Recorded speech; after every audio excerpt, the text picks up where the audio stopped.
When Dark Souls first came out, a buddy of mine fell in love with it. Honestly, I think he stopped showering, and he really tried to get me to play it. But to be honest, I told him it sounded like a really fucking stupid game. And I'm sorry, Nate. I hope you forgive me. A decade later was the first time I ever made it to Firelink, and I went straight to the graveyard.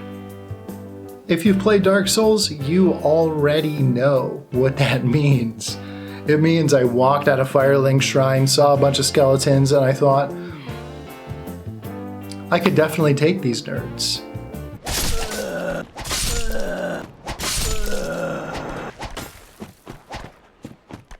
Okay, buddy.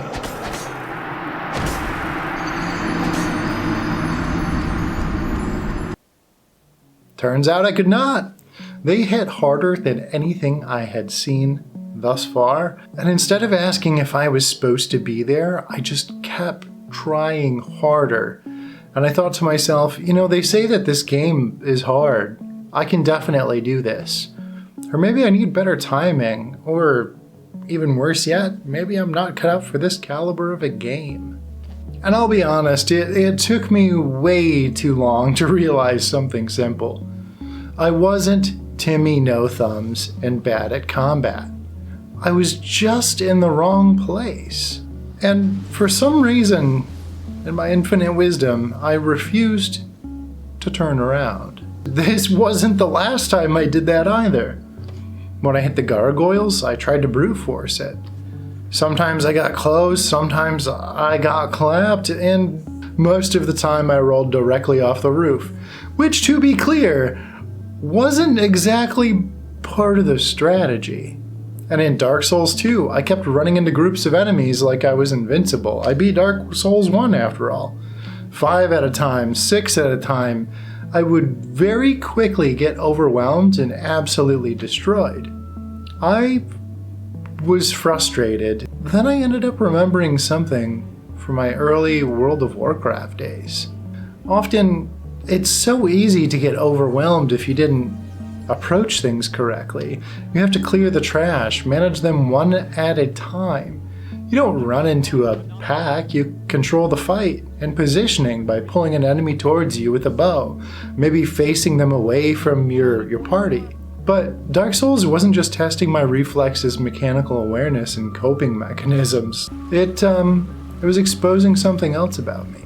I didn't really think I had an ego about games, but I certainly didn't like being bad at them. So I pushed harder. More attempts, more aggression, more force. The game wasn't asking me to be faster. It was demanding my attention and critical problem solving. But still, I wasn't listening. Around the same time, something similar was quietly happening with my YouTube channel.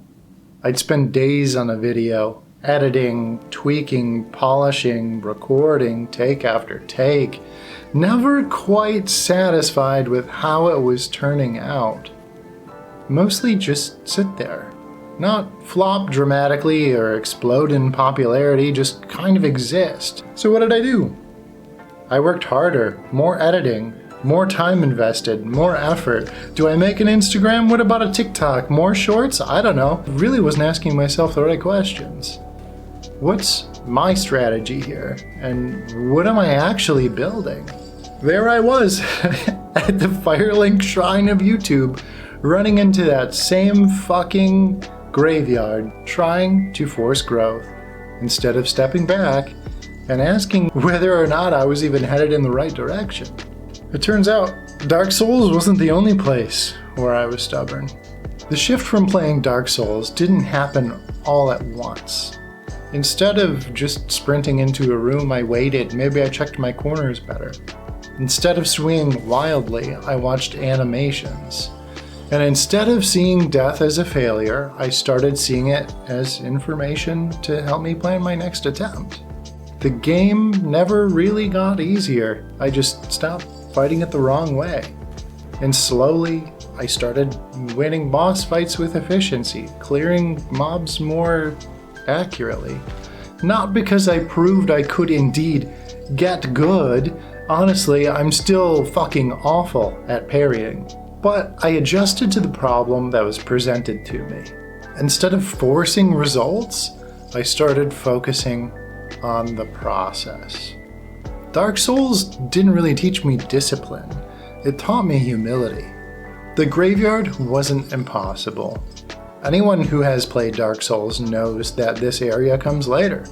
You can beat those skeletons, but it's really slow. It's inefficient and risky. You know, it just shouldn't be your first path. Sometimes you're not stuck because you're incapable. You're stuck because you're stubborn. Whether you don't want to admit that you're approaching something wrong, or you're too fixated on the outcome to see directly what's in front of you. That made me more willing to turn around, reflect, and assess the situation. It also made me more willing to admit that sometimes I didn't even have a strategy. And once I started doing that, everything got a little more clear. And sometimes the bravest thing you can do is just to walk back to Firelink.